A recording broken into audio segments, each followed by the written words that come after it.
We'd all agree that the premier step to a better society is better education. This dates back to 5,000 years. Now, in the Indian mythology, the greatest teacher as per our books is Dronacharya. But is he really the greatest teacher? Or is he the greatest ego-maniac? Now, although he was portrayed in the Mahabharata as a legendary and an illustrious teacher, wherein he trained the royal princes of the Pandavas and the Kauravas, there is much more to his character than what meets the eye. And that is what we are going to find out in this very video.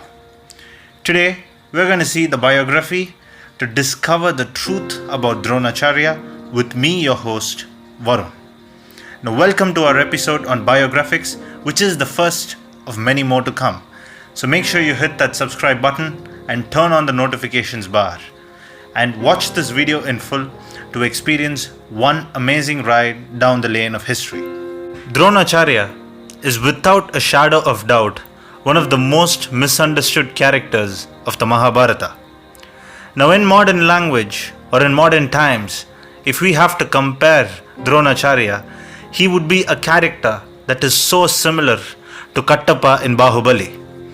Now, in many places, he too was forced to do things which were against his own wishes, solely because he was bound to his own duty.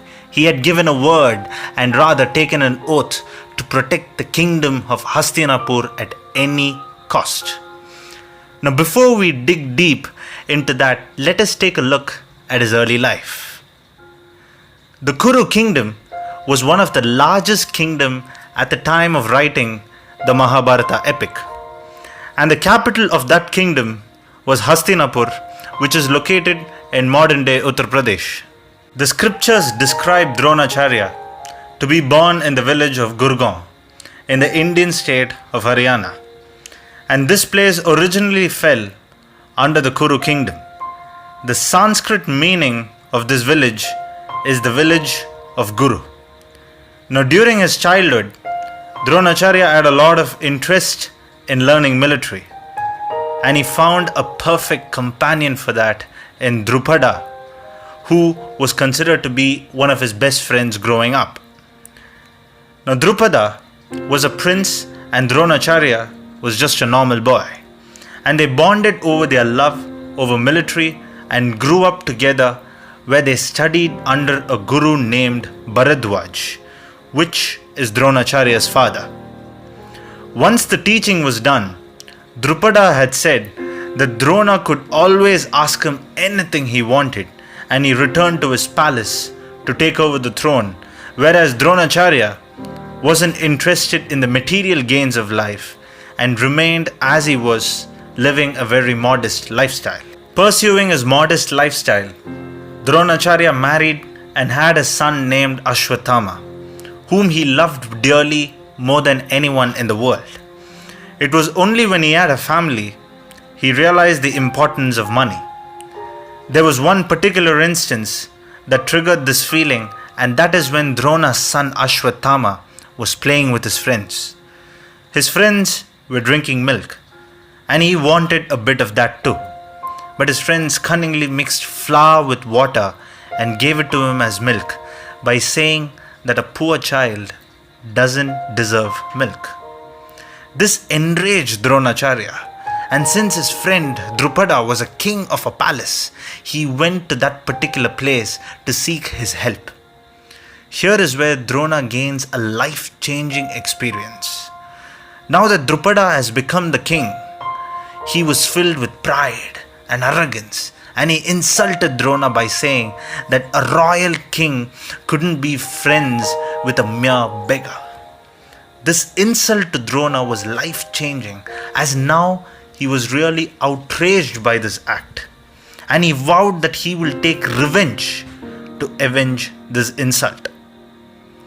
Now, here is where the real making of Dronacharya, the character, is evolving. Now, here he starts his introduction to teaching for the sake of his wife and son.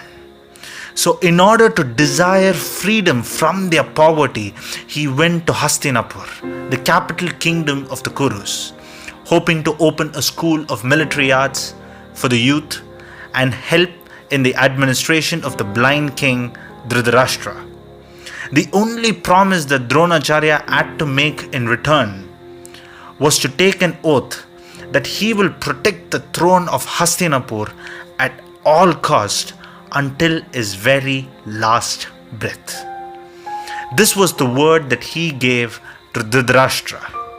Now, unlike modern times, there was a great emphasis given to the word that was committed. The royal princes of both Kauravas and Pandavas trained under Dronacharya. Among all the students of Dronacharya, Arjuna emerged as the most dedicated and also the talented person of his entire school, exceeding his own son Ashwatthama as well. And here's where the teacher in Dronacharya came out with his unique teaching experience. This is mainly because Dronacharya believed that the student should find a way out by themselves after giving each of his students his appropriate teachings. He ensured that he never forced teaching and it only followed in a certain way. Rather, he let his students be expressive and creative in finding out their own styles which suited best for them. He believed that only if a student is able to carve out one's own path will they be able to succeed in the long term. This technique of innovative training with mental stability was followed by Dronacharya in the ancient times, where in many ways he pioneered the art of learning through experience. In modern times, it could simply be called Montessori. Hence, all his trained students were dynamic and had their own unique standards. And I'll give you a small example for that. Dronacharya loves setting up these challenges to test the strength of their students. So on one such instance, he sets up a challenge for all his students. He sets up a wooden bird upon a tree, and from across the adjacent river, he had asked all the princes to take aim and tell Dronacharya what they really saw. Now each of his students took turn to see this particular challenge, and every student gave a much generalized view of the object, much like what any trained individual would do. But Dronacharya appeared to be disappointed that none of his students were able to capture the real essence of the challenge. And this is when Arjuna, one of his favorite students, stepped forward and said that he had spotted nothing else but just the eye of the bird. Dronacharya nodded and gave him the permission to strike down the bird, as he had complete confidence that Arjuna will be able to hit the target without fail. Now Arjuna strikes the bird down. He succeeds. Now here Dronacharya in turn promises Arjuna that he would be the best archer in the world. However, there is a catch to this statement. Here's where Dronacharya plays the art of teaching to perfection. Realizing that all of his fellow students were awestruck by Arjuna's ability and they were gawking at Arjuna's skill set as an archer, Dronacharya in turn assured all his students that they need not worry about their talent, as just like how Arjuna has perfected the art of archery, you can master your respective field if you have the same level of interest and dedication that Arjuna had towards the field of archery. This is why Dronacharya emphasizes on the importance of finding your interest and pursuing it with all your art. Therefore, you would be able to reach the same level of excellence that the student Arjuna has in archery. Now Dronacharya says, when a person is left to be expressive, feel free in their thinking, that brings the very best out of them in their life. This is one quality that we can all aspire to do when we make someone think in our lives. But Dronacharya was not without any criticisms. Though the above mentioned affirmation to each and every one of his students were inspiring, he did make mistakes. And now what we're going to see is one such mistake, which we have termed it as his very first mistake. Now, as good as Dronacharya was as a teacher, his ego was now becoming a little more prevalent than ever before. With a shallow experience of status and caste difference with his friend Drupada, he seemed to think that discriminating people on the basis of caste was the right approach to life. Thereby, he developed a system where he would only train royal men and not any common man. And to which there is one such story that attests to this particular statement and brings out the darker side of Dronacharya. Now, this is a story of a common man named Ekalavya. Ekalavya was the son of a poor hunter and belonged to a tribal family. He was greatly interested in archery, some might even say as interested as Arjuna. And with this interest, he went to Dronacharya, asking him to teach him the art of archery. But Drona had already earned a reputation of being the best military expert in the world. However, since Ekalavya belonged to a tribal family, Dronacharya refused to teach him, as a Brahmin guru wasn't supposed to teach a tribal nobody. Ekalavya was so passionate to learn about the art of archery, and he was so disappointed by this act from his guru. However, he didn't just give up mastering the art of archery. He collected the mud from the footsteps of Dronacharya, and he went to the forest and made a mud statue out of his beloved teacher Dronacharya. Now, he started the process of self-study by observing the class of Dronacharya in secret for many years. Ekalavya had a lot of interest in archery, and this was coming out to be evident in how he secretly learned the art, which is being proven to be very difficult. He practiced for every day and night, accepted his statue as his only guru, and trained vigorously. But yet, the darker side of Drona just didn't seem to subside. So one day, Dronacharya and his fellow students were going out into the forest, and Arjuna saw that a particular dog was unable to bark due to an amazing construction of arrows in and around the dog's mouth. Now here the interesting part that we have to see is the dog was not harmed at all, but it just lost the ability to bark. This is something that a common man couldn't have made possible. Dronacharya was amazed by this and also at the same time disappointed, as he had imagined that no one else apart from Arjuna could ever perform such a task. Also, he was scared that he had promised Arjuna that he would be the greatest archer in the world. Upon inquiring, they found out that the archer is none other than Ekalavya. Upon seeing Dronacharya, Ekalavya bowed down to his guru as a sign of respect to his teacher, and Dronacharya greeted him like a student and asked him where he had learned this art of archery. Ekalavya then showed the statue of Dronacharya that he had made by himself years ago and reminded Dronacharya what happened when he was a little kid and when he approached Dronacharya to be his teacher. Dronacharya thinks about this for a moment and he promptly says to Ekalavya, "You need to give me Guru Dakshina," which in English means fees for the services rendered by a teacher. And the thing that Dronacharya asks to Ekalavya would be really, really surprising. He didn't ask for money. He didn't ask for gold. Neither did he ask any other material gains. Rather, Dronacharya asked, I would require your right thumb as my fees. Yes, that's exactly what Dronacharya asked.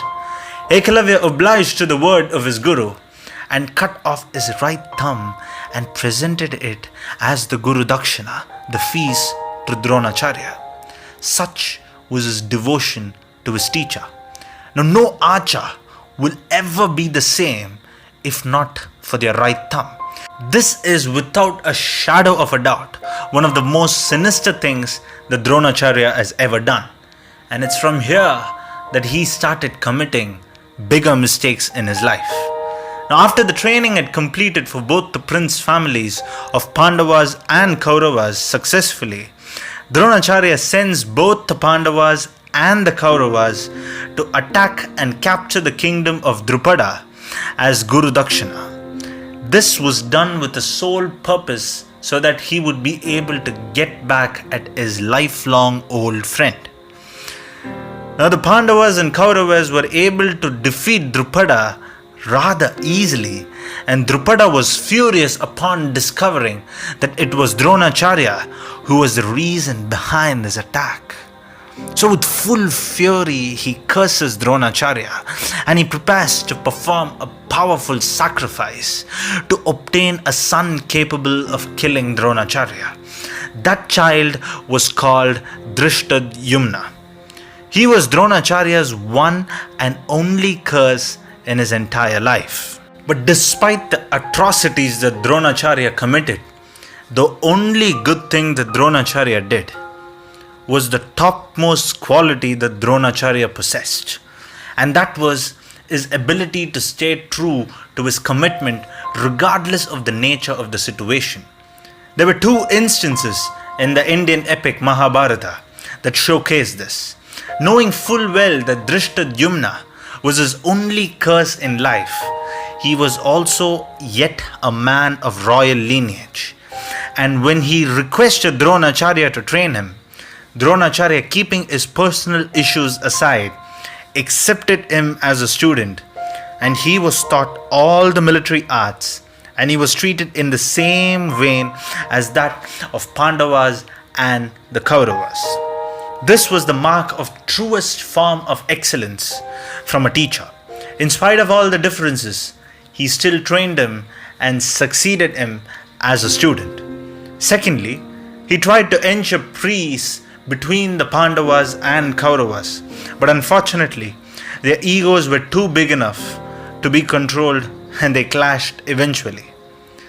Since at the time of the battle, the throne was ruled by the Kauravas, he stayed by their side as he had already given a word to protect the throne at all cost.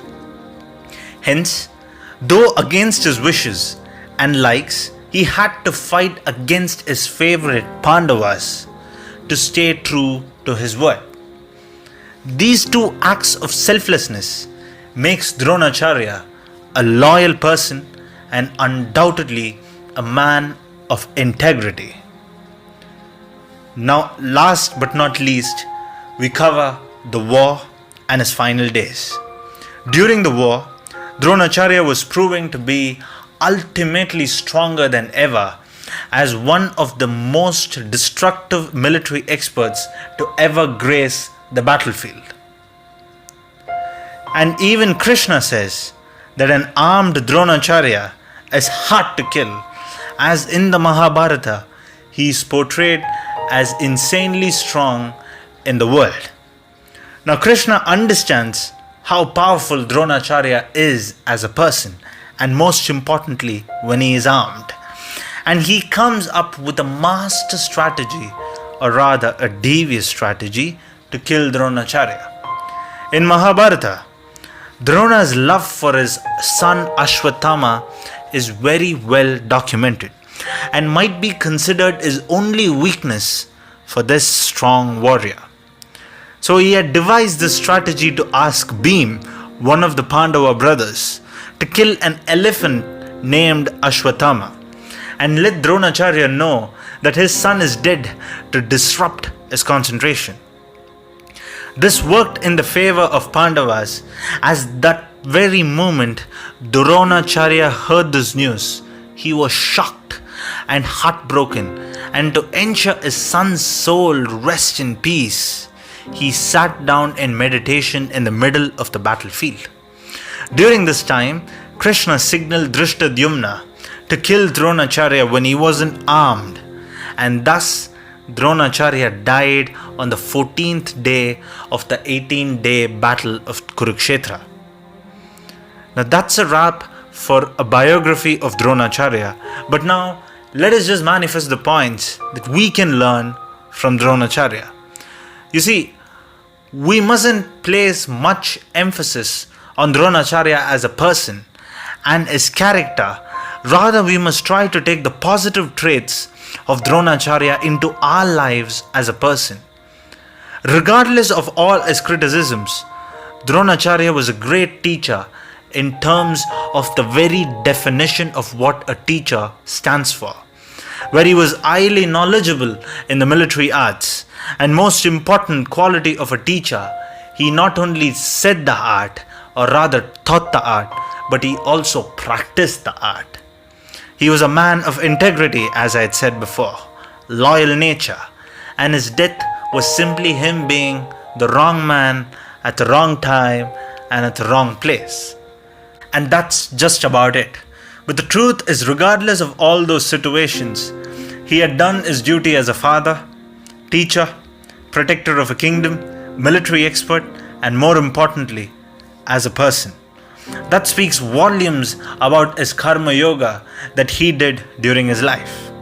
However, his ego acting on the base of satisfying his vengeance is something that we could avoid. Now, if we have to conclude the art of teaching in the modern world, the word teacher has been thrown around a lot. Anybody who holds a PhD is qualified to be a teacher in modern times. But is teaching just that, a degree? As years pass by, the quality of teachers is steadily decreasing, and teaching is no longer an art, but it has become a profession. And any profession is always viewed as a business. So in modern times, with the lack of good teachers, students remain ignorant. The children of today are leaders of tomorrow, and the teachers are the critical point that makes a child ready for their future. Something for us to think, since teachers are the most important members of our society. So that's a wrap for this particular episode and our premier episode of Biographics. And I will see you the next time. Until then, it is goodbye, but do make sure to hit that subscribe button and turn on notifications.